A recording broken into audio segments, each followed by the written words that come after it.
13 li sena ilu ħarset id-dinja daret fuq l-Istati Uniti fejn seħħew 4 attakki terroristiċi fosthom fuq il-World Trade Center u l-Pentagon. Attakki li ħallew 3000 persuna mejta li f'dik li kellha tkun ġurnata bħall oħrajn sfaw vittmi tal-ħruxija tal-Al-Qaeda ta' Osama bin Laden. Charlie Spiteri, Malti Amerikan li jgħix l-Istati Uniti għal 42 sena, ħass li ta' kull sena jikkommemora l-memorja ta' dawn il-vittmi. Dan permezz ta' montaġġ. I get the information, then put them all together, put the pictures together and get to know them.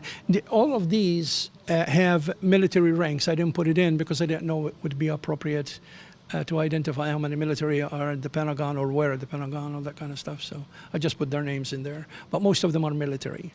And there was a whole family that was lost there. The father, the mother, the daughter, and another daughter. Charlie Spiteri jitkellem ukoll dwar l-għażla tad-data li fiha sar l-attakk. F'moħħi bħala forensic psychologist, I always think 9/11, they chose 9/11. Every time a New Yorker dials 9/11 for emergency, remembers what happened in 9/11 actually.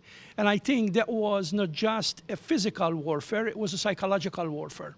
They wanted to really embed in the New Yorker's mind, you are not safe. But I tell you, the United States is safe.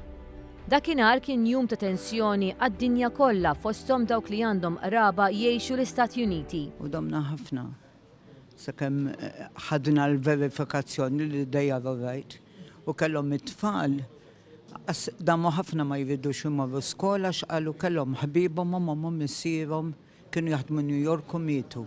Allura beżgħu li se jiġu għalihom.